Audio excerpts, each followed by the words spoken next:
आज के दिन जन्म लीला ग्रहण किए। धन्य पिता मिश्र, धन माता कोकिला, जिन घर प्रगटे अनोखे लला।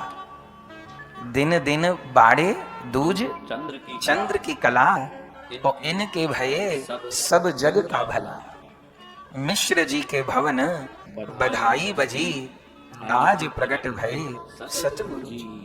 जब गुरुदेव भगवान का जन्म नक्षत्र देखा, तिथि देखी, क्या समय है, क्या जन्म नक्षत्र है, क्या तिथि है, ये सब देखा, तो ज्योतिषाचार्यों ने गुरुदेव भगवान के पिताजी को कहा, आपका यह बालक अलौकिक होगा, घर में ज्यादा दिन नहीं रहेगा, विवाह भी नहीं होगा, विरक्त बाबा जी बनेगा, और इसके द्वारा भजन मार्ग का उच्चतम आदर्श उपस्थित होगा। जिन्होंने जीवन में 22.5 घंटा भजन किया हो, इतना अश्रुपात, अरे राम। अब तो हम ये नहीं कह रहे कि संतों को छोटा बड़े बता रहे हैं, हमने तो नहीं देखा किसी को इतना रोते हुए भैया।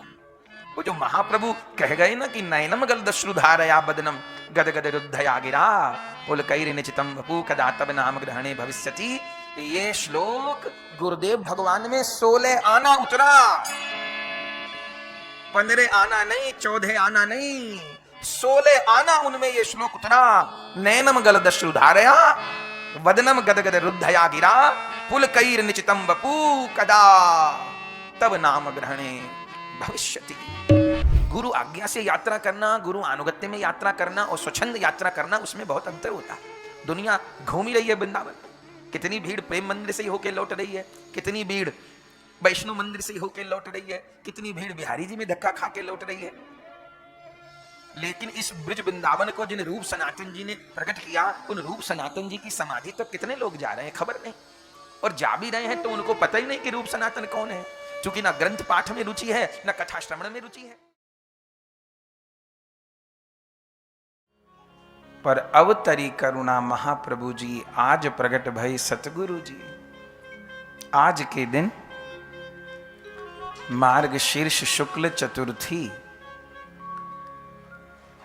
जगन्नाथपुरी आयतन जिला, कनिका रियासत, गंगा तट के निकट पांडुकुली ग्राम, जिसे भानुकुली ग्राम भी कहा गया, महाप्रभु जी की वंश परंपरा, गुरुदेव भगवान की जो वंश परंपरा है, माने दोनों कृपा, निताई गौरांग देव दोनों की कृपा, वंश परंपरा महाप्रभु जी वाली आपकी, और गुरु परंपरा नित्यानंद प्रभु वाली, दोनों कृपा, गंगा यमुना दोनों का संगम। तो महाप्रभु जी की वंश परंपरा में आपके पिता श्रीमान भिकारी मिश्र जी महाराज, आपके पिताजी का नाम भिकारी मिश्र था, क्यों था? बहुत धनवान थे, पर भिकारी मिश्र नाम हुआ, वे जिस भी संत वैष्णव को देखते उससे झोली फैला करके कृष्ण प्रेम की भिक्षा मांगते थे, गौर प्रेम की भिक्षा मांगते थे। तो गुरुदेव भगवान के पिताजी का नाम ही हो गया भिकारी मिश्र। ऐसे कोई बहुत धनवान परिवार में महाराज जी प्रकट हुए। तो पिता श्री भिकारी मिश्र जी महाराज और आपकी माता जी श्रीमती कोकिला देवी जी महाराज जी अपने माता पिता की तीसरी और सबसे छोटी संतान थे। गुरुदेव भगवान के एक बड़े भाई थे और एक बड़ी बहन थी। महाराज जी आज के दिन जन्म लीला ग्रहण किए। धन्य पिता मिश्र, धन माता कोकिला, जिन घर प्रगटे अनोखे लला। दिन दिन बाड़े दूज चंद्र की कला, और इनके भये सब जग का भला। मिश्र जी के भवन बधाई बजी आज प्रगट भये सतगुरु जी। मिश्र जी के भवन में बधाई गान होने लग गया। बालक का टेवा बनाया गया, जन्मपत्री बनाई गई। गुरुदेव भगवान के पिताजी प्रकांड विद्वान थे और नगर गांव में भी बहुत लोग विद्वान थे। सबने जन्मपत्री बनाई और उस समय पूरे जीवन का फलादेश ज्योतिष लोग उसी समय कर देते थे। तो जब गुरुदेव भगवान का जन्म नक्षत्र देखा, तिथि देखी, क्या समय है, क्या जन्म नक्षत्र है, क्या तिथि है, ये सब देखा, तो ज्योतिषाचार्यों ने गुरुदेव भगवान के पिताजी को कहा, आपका यह बालक अलौकिक होगा, घर में ज्यादा दिन नहीं रहेगा, विवाह भी नहीं होगा, विरक्त बाबा जी बनेगा और इसके द्वारा भजन मार्ग का उच्चतम आदर्श उपस्थित होगा, उच्च आदर्श उपस्थित होगा। अनेक अनेक जन इससे भजन की प्रेरणा ग्रहण करेंगे। क्या कहना। तब महाराज जी का जातकर्म संस्कार हुआ, महाराज जी का नामकरण संस्कार हुआ। गुरुदेव भगवान का नाम रखा माता पिता ने चिंतामणि। ये जो नाम महाराज जी का संसार में प्रचलित है, ये तो गुरुदेव का दिया हुआ है। माता पिता ने नाम दिया चिंतामणि। ये बालक हमारे लिए चिंतामणि स्वरूप है। नामकरण हुआ, गुरुदेव भगवान का अन्नप्राशन संस्कार हुआ और साल भर के भी नहीं थे महाराज जी। अब ये महापुरुषों के जीवन में विलक्षण घटनाएं घटती हैं। प्रायः आप देखेंगे महापुरुषों को कि उनको जीवन के प्रारंभ में विपरीतताएं खूब मिली। किसी को आपको लगेगा कि माता पिता का सहयोग नहीं मिला या माता पिता का संग ही नहीं मिला या और कोई। तो महाराज जी साल भर के भी नहीं थे कि पहले माता जी और फिर पिताजी। आकस्मिक रूप से माँ बाप दोनों का शरीर पूरा हो गया। महाराज जी ने जन्म किस दिन ग्रहण किया था? हमने सुना आज मार्गशीर्ष अघन मास के शुक्ल पक्ष की चौथ है, चतुर्थी है। और आज के दिन श्री नित्यानंद प्रभु जी के पुत्र वीरचंद्र गोस्वामी जी का आविर्भाव होता है। हमारी जो गुरु परंपरा है, ब्रह्म मद्दव गौड़ेश्वर संप्रदाय तो है ही, लेकिन जो ब्रह्म मद्दव गौड़ेश्वर संप्रदाय है वो एक कल्प वृक्ष की तरह है, जिस कल्प वृक्ष की अनेक शाखा हैं, जिसमें दो शाखा मुख्य हैं, एक नित्यानंद प्रभु की, एक अद्वैत प्रभु की। तो ब्रह्म मद्दव गौड़ेश्वर संप्रदाय, उसमें भी नित्यानंद प्रभु जी की परंपरा।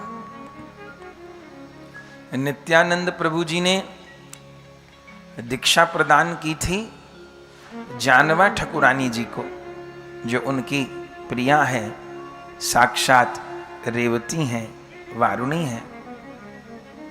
और उन जानवा ठकुरानी जी ने दीक्षा दी थी वीरचंद्र गोस्वामी जी को। हम लोग आगे गौर कथा में सुनेंगे कि महाप्रभु जी नित्यानंद प्रभु जी को आज्ञा करेंगे कि आप विवाह कर लो। नित्यानंद प्रभु जी महाप्रभु को कहेंगे कि आपने विवाह कर रखा था और आप अपनी ब्याहता स्त्री को छोड़ आए, विरक्त हो गए, और मैं जन्म से विरक्त हूं, मुझे आप विवाह करने की आज्ञा दे रहे हैं। तो महाप्रभु जी ने एकांत में नित्यानंद प्रभु जी को कहा था, आप विवाह कर लो, आपके घर मैं पुत्र बन के आऊंगा। और उस पुत्र के द्वारा जगत में नाम प्रचार होगा। तब नित्यानंद प्रभु के चरित्र में हम सुनते हैं, कालना के सूर्यदास पंडित जी के परिवार में गौरीदास पंडित जी का चरित्र आप सुनते ही हैं। उन गौरीदास पंडित जी के सगे भाई हैं सूर्यदास पंडित। उन्हीं की दो कन्याएं थीं, वसुधा ठकुरानी और जानवा ठकुरानी। तो नित्यानंद प्रभु जी का विवाह तो वसुधा ठकुरानी के साथ निश्चित हुआ। बोले जानवा ठकुरानी कैसे मिल गई? बोले वसुधा ठकुरानी के साथ विवाह निश्चित हो गया नित्यानंद प्रभु का। कालना आप सबने दर्शन किया। आज भी जहां नित्यानंद प्रभु जी का विवाह हुआ था वो स्थान सुरक्षित है। मंडप में जो लकड़ी लगी थी वो लकड़ी भी रखी हुई है, काष्ठ। तो वसुधा जी के साथ में फेरे पड़ रहे थे और उन्हीं की छोटी बहन जानवा ठकुरानी, उनसे विवाह नहीं हुआ था। वो तो मंडप के पास बैठी बैठी फूल बरसा रही थी और देख रही थी नित्यानंद प्रभु जी वसुधा ठकुरानी को। और मन में क्या विचार चल रहा था कि नित्यानंद प्रभु जी के साथ मेरा विवाह हो जाता तो कितना अच्छा होता, पर पिताजी ने वसुधा का विवाह कर दिया, मेरा हो जाता, ये प्रभु मुझको पति रूप में प्राप्त हो जाते तो मैं धन्य हो जाती। ऐसा मन में विचार चल रहा था और आंसू पहुँचती जाती थी और फूल बरसाती जाती थी। बस लीलाधर निताई मन की जानने वाले, जैसे कन्यादान होने लग गया तो सूर्यदास पंडित जी दान दहेज देने लग गए। कन्यादान के समय संकल्प किया जाता है तो नित्यानंद प्रभु जी हंस के बोले सूर्यदास पंडित जी से, दहेज में क्या दोगे? सूर्यदास पंडित जी ने कहा, प्रभु आपको कौन क्या दे सकता है, आप तो सर्वसमर्थ प्रभु हैं, सबको देने वाले तो आप हैं। नित्यानंद प्रभु जी ने कहा, जो मांगूंगा वो दोगे दहेज में? बोले हाँ महाराज दूंगा। तब जानवा ठकुरानी मन में सोच ही रही है कि मेरा ब्याह क्यों नहीं हुआ, और नित्यानंद प्रभु जी हंस के कहे, मुझे जानवा चाहिए। धन्य माता पिता। उसी समय जो खड़ी थी मंडप के किनारे, उन जानवा ठकुरानी जी का हस्त कमल भी पिता ने नित्यानंद प्रभु जी के हाथ में दे दिया।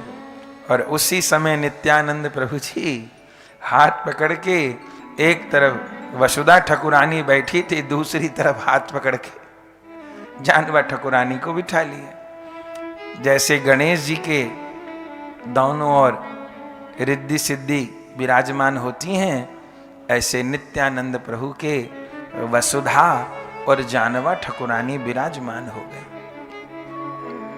और फिर जानवा ठकुरानी जी से कोई संतान नहीं हुई है, संतान हुई है वसुधा जी से।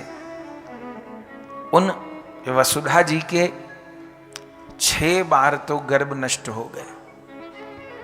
एक अभिराम गोस्वामी नाम के वैष्णव थे। वैष्णव क्या, महाशक्ति संपन्न परिकर थे, नित्यानंद प्रभु जी के भक्त थे। लेकिन वो इतने तेजस्वी थे कि उनका सब लोग प्रणाम सहन नहीं कर पाते थे। वो जैसे सुनते थे कि नित्यानंद प्रभु जी ने के यहाँ पुत्र ने जन्म लिया है तो वो दौड़ के प्रणाम करने आते थे। लेकिन जैसे ही बालक को प्रणाम करते थे उसी समय बालक का शरीर छूट जाता था। वसुधा जी रोने लगती थी और अभिराम गोस्वामी क्या कहते थे, अभी महाप्रभु नहीं आए। फिर दूसरी बार बालक का जन्म हुआ, फिर सुना मेरे नित्यानंद प्रभु जी के यहाँ पुत्र का जन्म हुआ, फिर दौड़ते हुए आए। लेकिन जैसे प्रणाम करें, उनके प्रणाम को कोई सामान्य जन सहन ही नहीं कर पाता था। ऐसे करते करते 7 पुत्रों का देहांत हो गया। फिर 8वीं बार में साक्षात गौर हरि के स्वरूप इनको चैतन्य भागवत में तत्वतः शीर्षाई विष्णु कहा गया है। नित्यानंद प्रभु जी के यहाँ वीरचंद्र गोस्वामी जी का जन्म हुआ। अब की बार फिर दौड़े दौड़े अभिराम गोस्वामी जी आए, मेरे प्रभु के यहाँ जन्म हुआ। वसुधा ठाकुरानी जी तो घबरा गई, ये फिर आ गए प्रणाम करने, मेरे बालक के प्राण ले जाएंगे। लेकिन नित्यानंद प्रभु जी ने रोकने से मना कर दिया, आने दो अभिराम को। और अभिराम गोस्वामी जी ने जैसे प्रणाम किया, वसुधा ठाकुरानी को लग रहा था कहीं बालक के प्राण न छूट जाएं, लेकिन इस बार तो महाप्रभु आए थे। जैसे अभिराम गोस्वामी जी ने प्रणाम किया, उसी समय वीरचंद्र प्रभु जी ने चरण उठा करके अभिराम जी के माथे पर रखा, और जैसे माथे पर चरण रखा, अभिराम गोस्वामी जी तो नाचने लगे, आ गए प्रभु, आ गए प्रभु, आ गए प्रभु। तो उन वीरचंद्र गोस्वामी जी ने आज के दिन अवतार धारण किया। अपनी गुरु परंपरा विलक्षण है। परम गुरुदेव, गुरुदेव के गुरुदेव श्रीपाद गौरांग दास बाबा जी महाराज कौन दिन अवतार लिए जानते हैं? गौरांग दास बाबा जी महाराज अवतार लिए हैं नित्यानंद त्रयोदशी को, जिस दिन निताई चांद का जन्मदिन होता है। और श्री गुरुदेव भगवान अवतार लिए हैं जिस दिन नित्यानंद प्रभु जी के पुत्र का जन्म होता है। आनंद हो गया, जय जयकार हो गई। और श्री सद्गुरुदेव भगवान ने अवतार धारण किया, लेकिन साल भर के भी नहीं हुए थे कि माता पिता दोनों का देहांत हो गया। तब गुरुदेव भगवान की बड़ी बहन और गुरुदेव भगवान के बड़े भाई, उन्होंने गुरुदेव का लालन पालन किया। आइए आइए, बधाई है गुरुदेव भगवान की। हरिनाम प्रेस के हमारे आदरणीय भाई साहब पूज्य ब्रज विभूति श्यामदास जी के सुपुत्र, आप ही हरिनाम प्रेस का सब संचालन कार्य देख रहे हैं। आपके पूज्य पिताजी ने, बैठिए, आपके पूज्य पिताजी ने खूब महाप्रभु जी की नित्यानंद बधाई है। बैठिए। नित्यानंद प्रभु जी की, महाप्रभु जी की बहुत सेवा की। आपके द्वारा भी हम लोग वाणी का प्रसाद ग्रहण करेंगे। तो गुरुदेव भगवान के साल भर के भी गुरु महाराज नहीं थे, तो श्री गुरुदेव भगवान के माता पिता दोनों का देहांत हो गया। और उस समय बड़े भाई और बहन, इन्होंने लालन पालन किया। दूध कौन पिलाए? तो एक धाय मां को रखा गया, ब्राह्मणी थी वो, तो ब्राह्मणी धाय मां को रखा गया। और उन्होंने ही गुरुदेव भगवान को, चूंकि छोटे थे, साल भर के भी नहीं थे, तो दूध पिला करके उनका संरक्षण किया। और फिर गुरुदेव भगवान का लालन पालन चलता रहा। पर जैसा अभी हमने गाया कि आई नित्य लीला संश्री गुरु मंजरी, और आज प्रकट भये सतगुरु जी। वे सामान्य जन नहीं, एक होते हैं साधन सिद्ध, एक होते हैं नित्य सिद्ध। ऐसा नहीं कि हम लोग जिस गुरु परंपरा में हैं तो उसी की हम लोग बड़ाई करेंगे, ऐसी बात नहीं है। लेकिन साधन करके कोई ऐसी स्थिति में पहुंच सकता है, ये एक जन्म का साधन तो नहीं हो सकता।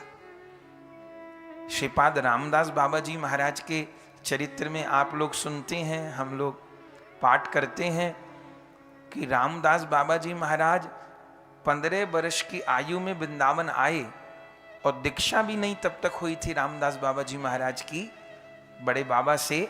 और वृंदावन आए बंधु सुंदर जी की आज्ञा से।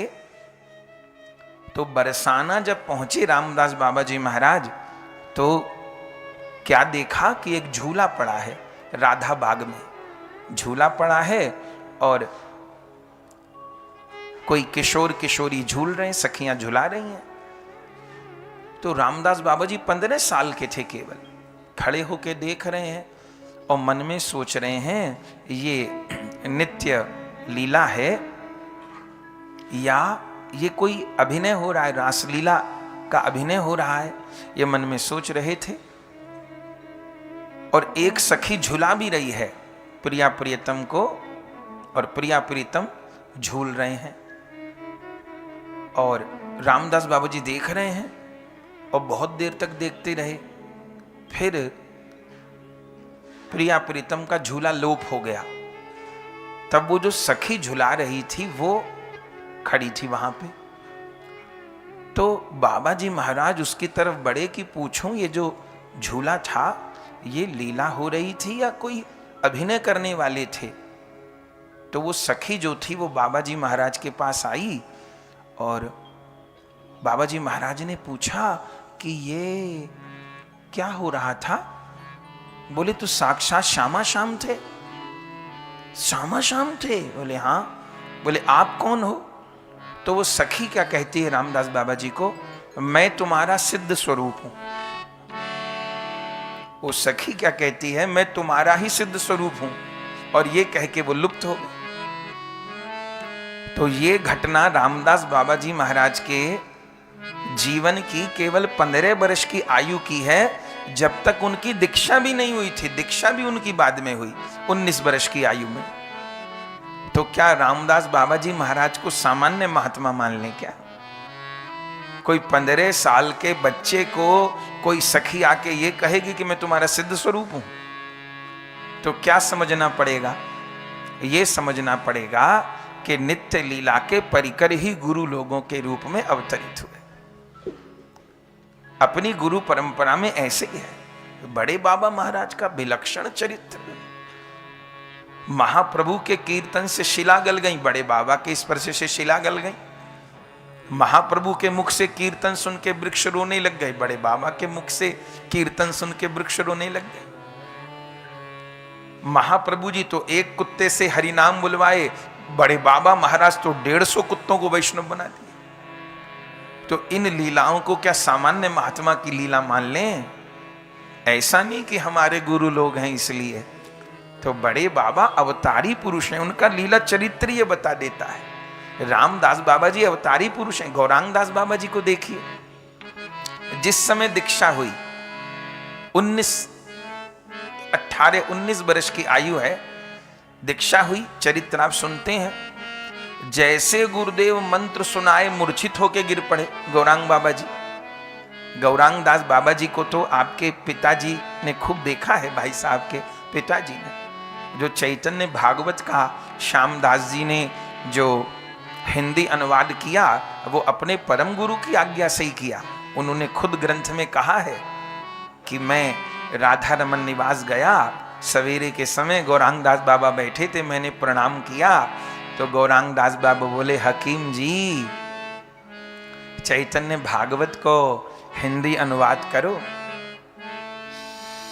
तब वो शायद उनका प्रारंभिक ग्रंथी था। तो उन्होंने कहा, बाबा आप कृपा करेंगे तो होगा। तो बोले, कह दियो तो हो गई कृपा। तब आपके पिताजी ने हिंदी अनुवाद किया। तो श्री गौरांग दास बाबा जी महाराज 18-19 वर्ष की आयु केवल, और दीक्षा हुई। और जैसे गुरुदेव ने कान में मंत्र दिया, मंत्र सुनते ही मूर्छित हो गए। और कितनी देर तक मूर्छित रहे, ग्रंथ में लिखा है 8 घंटे तक। 8 घंटे तक मूर्छित पड़े रहे। अभी भी तो सुनने में आता है क्या? अब तो लोगों की आंख भी सजल नहीं होती। लेकिन परम गुरुदेव भगवान 8 घंटे मूर्छित पड़े रहे। और जब 8 घंटे बाद उनकी मूर्छा खुली तो क्या देखा कि गुरुदेव की गोद में सिर रखा हुआ है और रामदास बाबा जी महाराज सिर पे हाथ फेर रहे हैं। तब सब चौंक गए, पूछे क्या हो गया, क्या हो गया, क्या हो गया? 8 घंटे से मूर्छित पड़े थे। तो एक 18 साल के बालक के भाव हैं गौरांग बाबा जी के।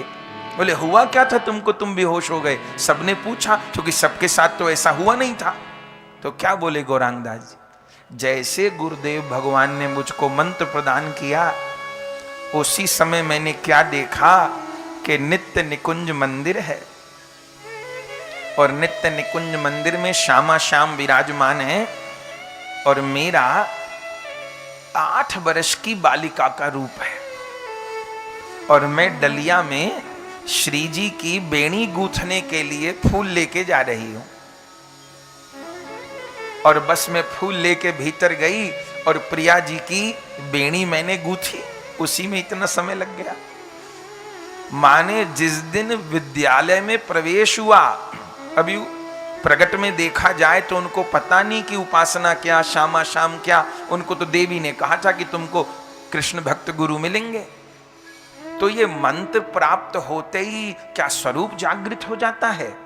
क्या मंत्र प्राप्त होते ही श्री जी की सेवा मिल जाती है? क्या मिल तो सकती है, हो तो सभी कुछ सकता है कृमुख से। तो व्यास जी शिष्य थे गौरांग बाबा जी के, तो उससे डॉक्टर ने कहा कि अब अगले दिन लाना, और बाबा को शुगर भी थी, तो अगले दिन लाना, आज तो नहीं हो पाएगा। तो बाबा से उन्होंने कही कि बाबा डॉक्टर कह रहा है अब ऑपरेशन, कमर में फोड़ा हो गया, चीरा लगेगा, तो अगले दिन आना। बाबा ने कि मैं ना आ सकूं रोज रोज, आज कहा बात भाई? बोले बेहोशी की दवा नहीं है। बाबा ने कही तो जरा से ऑपरेशन में बेहोश करने की जरूरत क्या है? डॉक्टर ने कही बाबा जरा सा ऑपरेशन नहीं है, पूरे कमर में इतना बड़ा चीरा लगेगा, अब फोड़ा निकाला जाएगा, फिर सिला जाएगा। बाबा बोले कछु नहीं, तू कर दे। बोले बाबा कैसी बात करे, ऑपरेशन कर दूं, बेहोशी की दवाई नहीं है? बाबा बोले कर दे। तो वो डॉक्टर को तो भरोसा नहीं हुआ, जो व्यास जी शिष्य थे उन्होंने डॉक्टर को कहा कि बाबा बार बार आ नहीं पाएंगे, कर दो। और धन्य है, बाबा माला लेके बैठे, राधा राधा और राधा और राधा, और 3 बार राधा कहा, और ऐसे गोता लगाए लीला में कि 3 घंटे तक कमर काटी भी गई, फोड़ा निकाला भी गया, टांके लगाए भी गए, और बाबा ने सी तक नहीं। तो इसको क्या सामान्य महात्मा मान ले? हम लोगों को तो छोटी सी धांस लग जाए हाथ में, अरे दांत के बीच में तिनका अटक जाए साग पात का, तो चैन नहीं पड़े जब तक उसको निकाल न दें। उनकी कमर काट दी गई। तो मानना पड़ेगा कि गौरांग दास बाबा अवतारी पुरुष हैं। और ऐसे गुरुदेव भगवान जिन्होंने जीवन में 22.5 घंटा भजन किया हो, इतना अश्रुपात, अरे राम। अब तो हम ये नहीं कह रहे कि संतों को छोटा बड़े बता रहे हैं, हमने तो नहीं देखा किसी को इतना रोते हुए भैया। वो जो महाप्रभु कह गए ना कि नयनम गलदश्रुधारया बदनम गद गद रुद्धया गिरा पुलकैर निचितम वपु कदा तब नाम ग्रहणे भविष्यति। ये श्लोक गुरुदेव भगवान में 16 आना उतरा, 15 आना नहीं, 14 आना नहीं, 16 आना उनमें ये श्लोक उतरा। नैनम गलदश्रुधारया वदनम गदगद रुद्धया गिरा पुलकैर निचितम वपु कदा तब नाम ग्रहणे भविष्यति। भट्ट जी की कथा हो रही है, 4 घंटे कथा होगी, 5 घंटे कथा होगी, एक क्षण आंसू बंद नहीं। अरे राम, ये आंसू आते कहां से थे? एक शरीर में कितने आंसू पैदा होंगे? एक क्षण आंसू बंद नहीं, कपड़ा भीग जाए। सेवक ऐसे गमछा भीग जाए, भागवत सुनते सुनते। और कहीं भ्रमर गीत का वर्णन होने लग जाए, कहीं उद्धव जी कह रहे आसाम अहो चरण रेणु जुशाम अहम श्याम वृंदावने कुमपि लता। महाराज जी हिड़की भर भर के रोने लग जाते। जिस श्लोक को 1000 बार सुन लिया, उनको तो वो तो खुद ही भागवत थे। वो क्या अर्थ नहीं जानते थे श्लोकों का कि पहली बार वो सुन रहे थे भट्ट जी से कथा। श्लोक सुन के तो ऐसे फूट फूट रोने लग जाते। तो क्या समझेंगे, वो शब्द में नहीं जी रहे थे, वो शब्द के भीतर जो तात्पर्य है और उस तात्पर्य में जो लीला छिपी है, एक एक शब्द उनको लीला की अनुभूति करा रहा था। और वो उसी आवेग में, उसी आवेश में जीते। और एक समय नहीं, सब समय ये स्थिति। यहां गोपीनाथ बाजार में महाप्रभु के मंदिर में कीर्तन होता है। राम, जिसने देखा उसकी आंख धन्य हो गई। जब प्रेम सिंधु गोरा राय, स्थावर जंगम प्रेमे बोड़ाए, प्रेम सिंधु गोरा राय, चीखने की आवाज बाहर दुकान तक आती। हुंकार भरते जब हा गौर कह के, तो बाजार तक दुकानदार लोगों को पता चलता कि बाबा रो रहे हैं कीर्तन। ऐसी हुंकार, अरे राम, कंप होए तो ऐसा होए कि कोई पकड़ न पावे। नाम सुनते ही आवेश, लीला। निवासाचार्य प्रभु का कीर्तन सुनने जाते, निवासाचार्य प्रभु की कुंज में, ओहो कैसी उनकी स्थिति। अंतिम के बरसों में जब बैठ भी नहीं पाते थे, तो जो निवासाचार्य प्रभु जी की समाधि के पास चबूतरा है, उसी के ऊपर उनका कंबल बिछा दिया जाता है, तो लेट के कीर्तन सुनते। अरे राम, लेट के कीर्तन सुनते और ऐसे ऐसे फूट फूट के रोते। अरे ऐसा आवेश भैया हमने तो देखा नहीं कहीं। होता होगा पर नजर में तो नहीं, इतना आवेश। गौर हरि के घर का यही तो प्राण है। वो प्राण क्या है? युगायितम निमेषेण चक्षुषा प्रावृषायितम शून्यायितम जगत सर्वम गोविंद बिरहेण में। वो गौर प्रेम की मूर्ति, वो नित्यानंद के प्रेम की मूर्ति। और गुरु लोगों से क्या ग्रहण करना है भैया? गुरु के पास तो ये प्रेम वाली संपत्ति है। उनसे ग्रहण करने की वस्तु ये है कि हमको गुरु महाराज से एक बूंद प्रेमाश्रु मिल जाए। हम लोग तो सवेरे से नाच रहे, गा रहे और बधाई तो क्या देंगे, बधाई तो लेंगे उनसे। अब बाबा से यही बधाई मांगेंगे कि हमको बाबा एक प्रेमाश्रु तो दो। आप तो प्रेमाश्रु की गंगा प्रवाहित किए, हमको एक प्रेमाश्रु तो दो। गौर के लिए हृदय में पीड़ा तो उत्पन्न होए, नित्यानंद के लिए पीड़ा तो उत्पन्न होए। तो ये जो प्रेम की पीर है, यही गुरु स्वरूप है। न तो बाहरी बातों में ही सब लोग अटके रह जाते हैं, यही वस्तु है। उनका उत्सव मनाने का उद्देश्य यही है।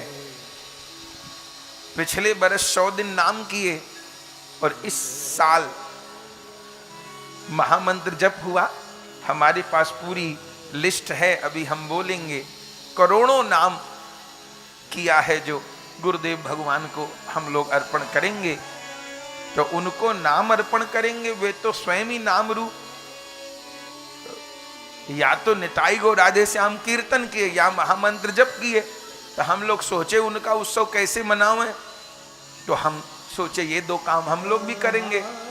पहले साल 100 दिन निताई गो राधे श्याम कीर्तन कर लिए और इस साल 365 दिन अपने भजन के अतिरिक्त गुरुदेव की प्रसन्नता के लिए नाम जप कर लिए। तो इनको नाम जप अर्पण करके मिलेगा क्या? वो भिक्षा में प्रेमाश्रु चाहिए, वो भिक्षा में गौर प्रेम चाहिए। ये जो रूखा सूखा हृदय है, इसके भीतर जुगल का प्रेम प्रकाशित हो, इसके भीतर गौर का प्रेम प्रकाशित हो। यही उत्सव है। केवल पूरी कचौड़ी खाना बांटना, केवल दक्षिणा वस्त्र, ये उत्सव का बाह्य रूप है। पर कहीं हम लोग वो जो सार वस्तु है उत्सव की, जीवन भर उसी रस में जो डूबे रहे, तो ये कह रहे थे कि अवतारी पुरुष हैं, सामान्य पुरुष नहीं है। तो बड़े भाई और बहन ने पालन किया, बड़ी बहन ने, और धनवान परिवार था बाबा का, पढ़ाई कराई। पहले तो प्राथमिक शिक्षा अपने गांव में ही ग्रहण की बाबा ने, और फिर जिले के विद्यालय में बीए तक की पढ़ाई की थी। जिस समय लोग पढ़ते नहीं थे, महाराज जी ने खूब बढ़िया अंग्रेजी भी बोलते थे। महाराज जी संस्कृत के जानकार थे, उड़िया तो उनकी मातृभाषा थी, बंगाली के परम जानकार थे, और ब्रजभाषा। तो बीए तक की महाराज जी ने पढ़ाई की, लेकिन उसके साथ में सब ग्रंथों का उनका अध्ययन भी चलता रहा। गुरुदेव भगवान बोलते थे कि उन्होंने सब संप्रदायों के ग्रंथ पढ़े, यहां तक कि सब धर्मों की पुस्तकें पढ़ी। पढ़ने वाले थे तो लाइब्रेरी में मिलती थी पुस्तकें, पढ़ने का बहुत उनको था। तो सब धर्म संप्रदाय की पुस्तकें उन्होंने पढ़ी। लेकिन बीए करते करते, उस समय केवल 21 वर्ष की उम्र थी, बीए करते करते उनको ये निश्चय हो गया कि मुझको गौर हरि के चरण कमल में समर्पण करना है, और मुझको किसी परम गौरनिष्ठ महापुरुष की चरण शरण ग्रहण करनी है। ये घर में ही निश्चय हो गया उनको। माने सब धर्म के ग्रंथ अध्ययन किए, संप्रदाय के अध्ययन किए, और वो भूमि तो गौर हरि की थी, लेकिन गुरु शरणागति से पहले ही चैतन्य चरितामृत, चैतन्य भागवत, सबरे ग्रंथ उनके भीतर विराजमान थे। वो तुम आस्वादन के लिए सुनते थे, उनको क्या सुनना था। निश्चय कर लिया, और उस ग्रंथ का अध्ययन, ये ग्रंथ की कृपा है। ग्रंथ अध्ययन करते करते, परिकर तो है ही, अभी हमने सुना, 21 वर्ष की आयु में तो इतनी विरह अग्नि, वैराग्य की अग्नि प्रबल हो गई कि घर में रह नहीं पाए। बड़ी बहन मां के जैसी थी उनकी, बड़े भाई, और स्पष्ट रूप में अपने बड़े भाई बहन के पांव पकड़ के कह दिया कि अब मैं नहीं रह पाऊंगा। बहन बहुत रोई, बड़े भाई बहुत रोए, पर सबसे क्षमा मांग लिए। कोई धोखा दे के भाग के नहीं आए किसी को, बहन को मना के आए। और बहन भाई को ये पता भी था, भी हम सुने कि जन्म के समय ज्योतिषाचार्य ने कहा था कि बालक विवाह नहीं करेगा, विरक्त होगा। तो कष्ट के साथ पर भाई बहन ने आज्ञा भी दे दी, और फिर सदा के लिए गृह त्याग किया, और आप जगन्नाथपुरी आ गए। जगन्नाथपुरी में उस समय बीए पढ़े हुए व्यक्ति की कितनी वैल्यू थी। आपके चरित्र में वर्णन है कि भिक्षुक बन करके जगन्नाथपुरी में विचरण करते थे। ऐसा वैराग्य हृदय में प्रकाशित हो गया। श्री जगन्नाथ जी का दर्शन करते थे, और श्री जगन्नाथ जी का दर्शन करते करते, श्री जगन्नाथ जी में विचरण करते करते गुरु प्राप्ति की प्रबल लालसा उत्पन्न हो गई। और श्री जगन्नाथ भगवान को ही आप प्रार्थना करते थे, मुझे मेरे गुरुदेव से मिलाओ। तब मानो जगन्नाथ जी ने ही व्यवस्था कर दी। तब गौरांग बाबा जी के एक शिष्य थे, उनका नाम था श्री अनंत राम जी। वे संयोग से जगन्नाथपुरी आए हुए थे, और उनकी दृष्टि में चिंतामणि आ गए। पहले चिंतामणि नाम था। ये सब बालक बने बनाए हैं, वो परिकर ही गौरांग बाबा के थे, और किसी की दृष्टि पड़ेगी नहीं, उन्हीं की पड़ेगी। अनंत राम जी ने देखा, जैसे गुरुदेव को पता चला वृंदावन से आए हैं, रो करके कहा, आप किसी गौरनिष्ठ महापुरुष को जानते हैं? अरे कैसे नहीं जानते, ऐसे महापुरुष इस समय धरा में विराजमान है, जो साक्षात गौर प्रेम की मूर्ति है। कौन है? उनका नाम है सिद्ध श्री गौरांगदास बाबा जी महाराज। कहां विराजते हैं? वो वृंदावन में विराजते हैं। उसी समय जगन्नाथपुरी से पैदल भयो बैराग, आप आए गृह त्याग। अभी लीला चरित्र में हम लोग गा चुके। भयो बैराग आप आए ग्रह त्याग, जगन्नाथ देव की सो बड़ो अनुराग। उस समय आप चल पड़े हैं और वृंदावन आए हैं। आज के जैसा तो वृंदावन था नहीं, न शोरगुल था न कोलाहल था, लेकिन भ्रमण करते थे और पूछते थे गौरांग दास बाबा जी महाराज कहाँ रहते हैं। तब राधा रमण निवास का परिचय किसी ने दिया और सीधे गुरुदेव भगवान राधा रमण निवास पहुंचे। गौरांग बाबा जी नीम के पेड़ के नीचे बैठे हुए थे, सर्दी का समय था, और जाकर के हा गुरुदेव कह करके चरणों में प्रणाम किया। और देखते ही गुरुदेव बोले नाम लेकर के कि मैं तुम्हारी ही प्रतीक्षा कर रहा था। इन सब बातों को कैसे संयोग कह देंगे, ये सब प्रभु की बनाई लीला है। चरण शरण ग्रहण किए, अपनी सारी बात कहे, और श्री गौरांग दास बाबा जी महाराज ने कहा कि आगामी कार्तिक मास में तुमको आश्रय प्रदान करेंगे। उस समय सबसे अधिक दीक्षा अगर लोग कहीं ग्रहण करते थे तो वो गौरांग दास बाबा जी महाराज से करते थे। जितने जन आते थे उतनी संख्या में तो लोग नहीं आते थे, पर जितने भी आते थे सब गौरांग दास बाबा जी का ही आश्रय ग्रहण करते थे। बंगाल में सब लोग रामदास बाबा जी का आश्रय ग्रहण करते थे और ब्रज में प्राय सब लोग गौरांग बाबा जी का आश्रय ग्रहण करते थे। तो 1945 में कार्तिक शुक्ल प्रतिपदा को गोवर्धन पूजा वाले दिन गुरुदेव भगवान की दीक्षा हुई, और उस समय दीक्षा भी प्रदान करी और वेश भी प्रदान किया। न तो आराम से वेश नहीं देते थे गौरांग दास बाबा जी, लेकिन मंत्र दीक्षा भी हुई, वेश दीक्षा भी हो गई, और फिर नाम प्रदान किया। क्या नाम प्रदान किया? बोले तुम्हारा भजन सबको चंद्रमा की तरह शीतलता देने वाला होगा। तुम्हारे द्वारा महाप्रभु जी भजन का आदर्श उपस्थित कराएंगे। तुम्हारा नाम होगा श्री चंद्रशेखर दास।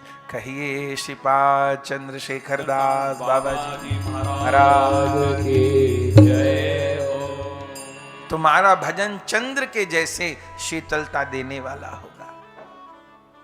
दीक्षा हुई, और उस समय जो ग्रंथ भी अपने यहां से प्रकाशित है उसमें पूरी चर्चा लिखी है।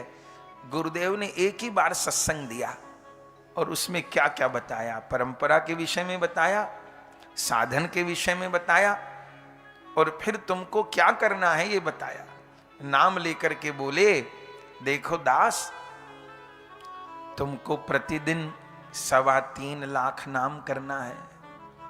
अब जैसा विद्यार्थी होगा अध्यापक उसको वैसी पढ़ाएगा, तो पहले दिन ही 3.25 लाख नाम की आज्ञा कर दी। अभी तो एक माला करनी भारी है, उनको पहले दिन ही 3.25 लाख नाम की आज्ञा कर दी। और क्या बोले, देखो तुम्हारे द्वारा महाप्रभु जी वैराग्यपूर्ण भजन का आदर्श उपस्थित करेंगे। सबके लिए सब मार्ग नहीं होते, ये भक्ति मार्ग तो अनंत है। जबकि गौरांग दास बाबा जी महाराज कथा जगत के सूर्य थे उस समय, लेकिन उनके परिकरों में किसने उस कथा वाली धारा को ग्रहण किया हमको देखने में नहीं आया। रजनी बाबा जी महाराज से बाबा जी महाराज ने अलग प्रकार का आदर्श उपस्थित कराया, गौरांग बाबा जी से अलग प्रकार का आदर्श उपस्थित कराया। तो गौरांग दास बाबा जी तो कथा जगत के सूर्य, कह सकते थे कि तुम्हें भी आगे कथा कहनी है, लेकिन स्पष्ट आज्ञा की कि तुमको एकांतिक भजन का, महाप्रभु तुम्हारे द्वारा एकांतिक भजन का आदर्श उपस्थित कराएंगे। इतना नाम करना है, अष्टकालीय लीला चिंतन करना है, सूत्र रूप में सब बात उनको बता दी। और जो जो गुरुदेव ने वचन कहे वो ऐसे गांठ बांधे, ना एक शब्द इधर ना एक शब्द उधर। अनेक दिन गुरुदेव के पास रहे, फिर गुरुदेव ने ब्रज 84 कोस यात्रा की आज्ञा प्रदान की। महाराज जी ने तब व्रत 84 कोस की यात्रा की। उस 84 कोस का बड़ा दिव्य वर्णन है। पैदल ही होती थी उस समय। महाराज जी ने पैदल यात्रा की और गुरु आज्ञा से यात्रा करना, गुरु अनुगत्य में यात्रा करना और स्वच्छंद यात्रा करना, उसमें बहुत अंतर होता है। दुनिया घूम ही रही है वृंदावन, कितनी भीड़ प्रेम मंदिर से ही होके लौट रही है, कितनी भीड़ वैष्णो मंदिर से ही होके लौट रही है, कितनी भीड़ बिहारी जी में धक्का खा के लौट रही है। लेकिन इस ब्रिज वृंदावन को जिन रूप सनातन जी ने प्रकट किया, उन रूप सनातन जी की समाधि तक कितने लोग जा रहे हैं खबर नहीं, और जा भी रहे हैं तो उनको पता ही नहीं कि रूप सनातन कौन है, क्योंकि ना ग्रंथ पाठ में रुचि है, ना कथा श्रवण में रुचि है। तो क्या रूप सनातन जी की कृपा के बिना वृंदावन को जाना जाएगा? अरे रूप सनातन को प्रणाम किए बिना तो वृंदावन में प्रवेश का अधिकार नहीं है। तो आ तो सभी रहे हैं, लेकिन वृंदावन सबके आगे तो अपने स्वरूप का प्रकाश नहीं कर देंगे ना। वृंदावन धाम की कृपा तो आचार्य अनुगत्य में होती है। तो स्वच्छंद रीति से नासे हाँ तो अच्छा ही है, मेला देख आए, घूम आए, पर वृंदावन जो वस्तु प्रदान कर सकते हैं, वृंदावन में जो वस्तु सुलभ होती है, वो आचार्य कृपा के बिना नहीं होगी। तो गुरु आश्रय ग्रहण करने के बाद गुरु आज्ञा से जो यात्रा किए, गुरु महाराज जिस लीला स्थली पर जाएं वहीं श्यामा श्याम का प्रत्यक्ष अनुभव हो, जिस लीला स्थली पर जाएं वहीं श्यामा श्याम की अनुभूति हो। और लगभग 6 महीना लग गए उनको 84 कोस करते करते में। उसके बाद लौट करके आए और गुरुदेव भगवान को सब अपना भाव निवेदन किया, और उस समय क्या क्या अनुभव हुए वो गुरुदेव को बताए। गुरुदेव भगवान बड़े प्रसन्न हुए और फिर राधा रमण निवास में ही गुरुदेव की सेवा में रहने लग गए। अपने गुरु महाराज को श्रीपाद गौरांग दास बाबा जी महाराज का लगभग 8 वर्ष का संग प्राप्त हुआ। 1945 से और 1953 तक लगभग 8 साल का संग सेवा, और कैसी गुरु सेवा की, अद्भुत। गौरांग दास बाबा जी का तो जीवन उस समय बिल्कुल चरम पे था, माने उनके तो रोम रोम से प्रेम झर रहा था। ऐसी अवस्था में उनको पादाश्रय प्राप्त हुआ, सेवा प्राप्त हुई। 8 वर्ष गुरुदेव का संग। और रामदास बाबा जी महाराज जब आते थे कलकत्ता से, हर साल कार्तिक में आते थे, तो अपने परम गुरुदेव माने श्रीपाद रामदास बाबा जी महाराज का कृपा सानिध्य भी उनको प्राप्त होता था, और खूब पुष्ट हुए। बाबा जी महाराज का कीर्तन और गौरांग बाबा की कथा, भजन मार्ग में ये दोनों ऐसे मान लीजिए जैसे ग्लूकोज, जैसे शरीर के निर्वाह के लिए चीनी और नमक चाहिए, जैसे भोजन पानी शरीर के निर्वाह के लिए चाहिए, ऐसे जिसको भी भजन करना है उसको भजन के अतिरिक्त 2 वस्तु चाहिए, जिसका नाम है कीर्तन और कथा। इसलिए नवधा भक्ति का उपदेश सुखदेव भगवान ने दिया है, लेकिन जब परीक्षित जी ने पूछा कि 7 दिन में किसी को अपना कल्याण करना हो तो क्या करें, तो नवधा भक्ति नहीं गिनाई। तब क्या कहा? श्रोतव्य कीर्तितव्यश्च स्मर्तव्यश्च इच्छितव्य। श्रवण भक्ति करो, कीर्तन भक्ति करो, स्मरण भक्ति करो। इसमें भी क्रम है, इसमें भी क्रम गड़बड़ नहीं कर देना है। पहले कीर्तन नहीं है, पहले श्रवण है। श्रवण कीर्तन स्मरण है, स्मरण श्रवण कीर्तन नहीं है, कीर्तन श्रवण स्मरण नहीं है। क्रम को हम लोग आगे पीछे नहीं कर सकते। पहले श्रवण है, फिर कीर्तन है, और श्रवण और कीर्तन का परिणाम स्मरण है। सीधे स्मरण की बात करे तो कथा श्रवण में प्रीति नहीं। हाँ, कथा में कथा ही हो, ये तो बात है, लेकिन कथा श्रवण अत्यंत आवश्यक है। उनको गौरांग दास बाबा सरीखे महापुरुष की कथा और बाबा जी महाराज सरीखे का कीर्तन प्राप्त हो गया। क्या कहे, खूब पोषण हुआ। लेकिन 8 ही वर्ष गुरुदेव का संग मिला।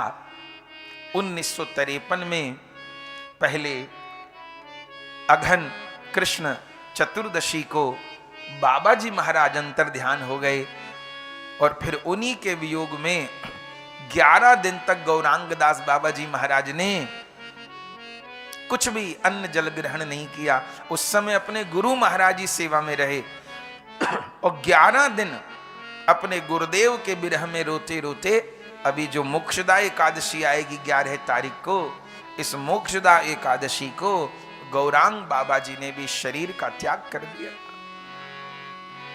और गुरुदेव भगवान के ऊपर मानो वज्रापात हो गया। उनको पोषण ही 2 जगह से, गुरुदेव तो सब प्रकार से कृपा करते ही हैं, लेकिन गुरुदेव की जो कथा थी, गुरुदेव के जो वचनामृत थे, वो उनके लिए टॉनिक थे, संजीवनी थे। उनका लीला स्मरण ही गुरुदेव की कथा से जुड़ा हुआ था और परम गुरु के कीर्तन से जुड़ा हुआ था, और दोनों वो रस के समुद्र अचानक अंतर ध्यान हो गए। आहा, तब उस समय आप व्याकुल हो गए, रह नहीं पाए। समाधि पर सेवा भी कुछ दिन की, लेकिन रह नहीं पाए और इतने व्याकुल हो गए कि आप वृंदावन से निकल पड़े। आहा, उस समय की जो झांकी है गुरुदेव की, जब वृंदावन से निकले हैं, तो उस समय की झांकी आप देखिए कैसी है।